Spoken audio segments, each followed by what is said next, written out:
ayun, magandang araw sa inyong lahat mga katuldo ko.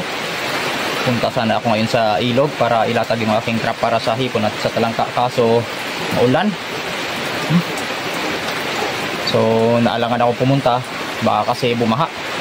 So dito nga sa amin malakas na yung ulan, lalo pa kaya pag dun sa bundok. So tapos ko na sana yung aking ginagawang trap. Ayun, nakasabit. So ano yan, 5 piraso yan yung nadagdag ko kasi nung nakaraan 3 yung nawala.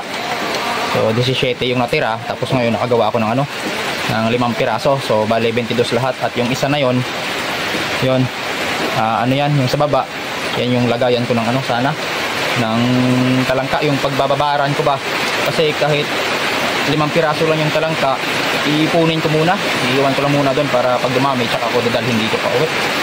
So sa ngayon nga, paano ako makapaglatag, maulan, no?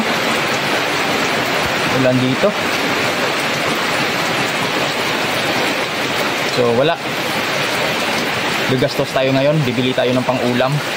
So hindi libre yung ulam natin ngayon dahil gagastos tayo ng pera para makabili. So okay lang.